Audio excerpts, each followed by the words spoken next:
वंदे पुरुषोत्तमम। आज का विषय है निद्रा। इस निद्रा के बारे में, निद्रा कई प्रकार के होते हैं। साधारणतः हम ये कहते हैं एक काल निद्रा होती है। काल निद्रा का मतलब होती है उसके बाद वो और चेतन में नहीं आते हैं, वो शरीर और चेतन में नहीं आते हैं, वो चिरतर के लिए वो सो जाते हैं और जगते नहीं हैं, उस देह में और नहीं जगते हैं। ये काल निद्रा है जो एक बार सो जाने पर जगते नहीं हैं।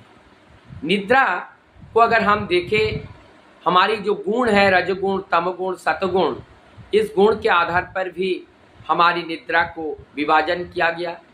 निद्रा को देखा जाए, यह हमारी जीवन का जो त्रिस्तंभ है, आहार, निद्रा और सुप्रजनन।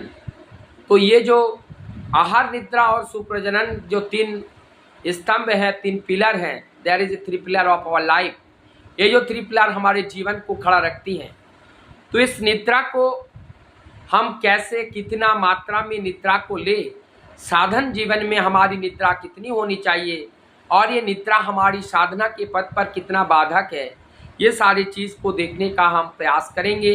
निद्रा कब, किस समय ज़्यादा आती है, किस कार्य करने से निद्रा ज़्यादा आती है। देखा ये गया है निद्रा, ये जो गुण है रजोगुण, तमगुण और सात्विक गुण, जब हमारे जीवन रजगुणी होते हैं तब हमारी निद्रा बहुत ज़्यादा आने लगती है और वो निद्रा कभी ख़त्म ही नहीं होने लगती हैं। आँख हमारा लगातार झपकने लगती हैं। तो ये रजगुणी निद्रा से भी ज़्यादा तमगुणी निद्रा और ख़तरनाक होती है। तमगुणी निद्रा हमें छोड़ना नहीं चाहते हैं, निरंतर हमें सुला के रखना चाहता है। तो ये तमगुणी तो और भी घातक होते हैं। जब ये रजगुणी तमगुणी मिलकर के निद्रा जो आती है, ये निद्रा भी हमारे सोए सुलाए रखने का प्रयास करती है। लेकिन सबसे सुंदर जो हमारी निद्रा को परिपूर्ण कराती है, वो सात्विक निद्रा होते हैं। जब सात्विक निद्रा में हम सो जाते हैं और सात्विक निद्रा में सो जाने पर हमारी शरीर की पुष्टि, तुष्टि और वर्धन, हमारी शरीर का शुद्धता और मानसिक जो विडंबना, मानसिक जो विकृतियां हैं, सात्विक नींद से वो दूर होती हैं। जब हम राजसिक और तामसिक नींद को ज़्यादा प्राथमिकता देते हैं और हमारे जीवन में जब तामसिक नींद ज़्यादा आती हैं तब हमारी मानसिक विकृतियां आती हैं, क्योंकि तामसिक नींद के माध्यम से हमारा नींद पूरा नहीं होता है। तो हम ये निर्धारित करेगा हमारी नींद आना चाहिए, सात्विक नींद आना चाहिए।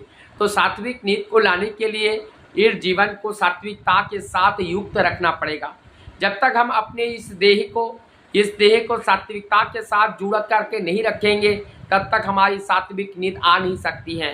तो अगर हम सात्विक नींद पाना चाहते हैं तो सात्विकता का अनुसरण करना पड़ेगा। और सात्विकता का अनुसरण करने के लिए ऐसे सात्विक जीवन बिताने वाले एक जीवन का अनुसरण करने पड़ेगा। और वो जीवन एक महाजीवन का रूप में वो धरती पर आते हैं। वही हमारे आदर्श होते हैं, वही हमारे आचार्य होते हैं, वही हमारे इष्ट होते हैं, वही हमारे माता पिता, गुरु और गुरुजन होते हैं। उनको जब हम अपने हृदय राज्य में बिठा लेते हैं और बिठा करके उनके निर्देश को जब परिपालन करने के लिए अपने जीवन को छोड़ देते हैं, तब निश्चित रूप से हमारी वो सात्विकता हमारे शरीर में भर जाती है। तब हमारी नींद सात्विक नींद आती है। नींद को देखा जाए, साधक लोग जो नींद लेती हैं वो नींद ब्रह्म मुहूर्त तक लेते हैं और ब्रह्म मुहूर्त में कुछ समय रहते हुए नींद से त्याग देते हैं, नींद से वो जग जाते हैं। सोने का जो ठीक समय है वो 9 से 10 बजे के अंदर सो जाना चाहिए और 5 से 6 बजे के बीच हमें जाग जाना चाहिए। जब हम 9 से 10 बजे के बीच सोते हैं और हम 5 से 6 बजे के बीच हम जागते हैं, तो ये ब्रह्म मुहूर्त में जाग करके जब हम नाम ध्यान करते हैं, नाम ध्यान करने का मतलब होते हैं सत्य की चेतना में रहना, सत्य का चिंतन करना और कल मैं क्या किया था, उसमें क्या गलतियां हुई थी और आज हमें क्या करने जाना है, इस बात के बारे में चिंतन करना। और जो कार्य हम कर रहे हैं और जो कार्य हम करने जा रहे हैं वो हमारे प्रभु के निर्देश के अनुगत है या नहीं है, इस बात को भी हमें स्मरण में रखना पड़ेगा।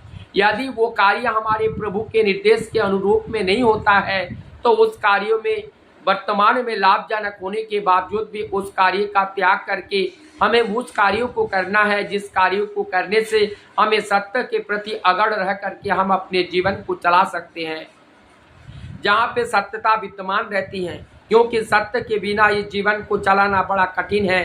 तो इस नींद हमारे जीवन में बहुत ही इम्पोर्टेंट है। जैसे नहाने के बाद हमें भूख लगती है, जीवन तरोताज़ा लगती है, ठीक उसी प्रकार से प्रत्येक दिन दैनंदिन जब हम सो करके उठते हैं तब हम पाते हैं कि हमारा जीवन स्वस्थ हो जाता है, हमारा शरीर स्वस्थ हो जाते हैं।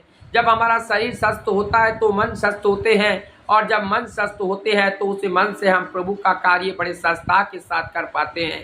इसलिए हमारे जीवन में नींद की ज़रूरत है। नींद की मात्रा के हिसाब से नींद को लेना चाहिए, लेकिन नींद को लेने के लिए सात्विक नींद ही सबसे श्रेष्ठ नींद है। और उस सात्विक नींद को पाने के लिए हमें सत्य के साथ जुड़ना ही पड़ेगा, सत्य के संग करना पड़ेगा, सत्संग करना पड़ेगा। जहाँ सत्य है उनको ढूंढना पड़ेगा। इसलिए हमें सत्यदर्शी बनना पड़ेगा। सत्यदर्शी बन करके सत्य के अनुसत्व का अनुगमन करना पड़ेगा, और सत्य का अनुगमन करके जब चलते हैं, सत्य के संग करते हैं, तो सत्य के संग करने से हमारी सात्विक नींद ज़्यादा आती है। और सात्विक नींद हमारे शरीर को, स्वास्थ्य को, मन को, बुद्धि को, सारी चीज़ को स्वस्थ रखते हैं। उससे हम एक अच्छे धर्मपरायण जीवन को व्यतीत कर पाते हैं। और धर्मपरायण जीवन जब व्यतीत करते हैं तो धर्म के राह पर चलने के लिए आसान होते हैं, धर्म का कार्य कर पाते हैं, सत्य का कार्य कर पाते हैं। तभी हम सभी को सेवा दे पाते हैं, और सेवा के माध्यम से प्रभु के द्वारा दिया हुआ इस जगत को हम सेवा दे करके परिपूर्ण अपने आप को सार्थक कर पाते हैं। और जब इस सेवा दे करके अपने आप को परिपूर्ण सार्थकता की ओर ले जाते हैं, तभी हमारे प्रिय परम खुश होते हैं। और प्रिय परम का खुश करना हमारा जीवन का ही मूल उद्देश्य होता है। वंदे पुरुषोत्तम।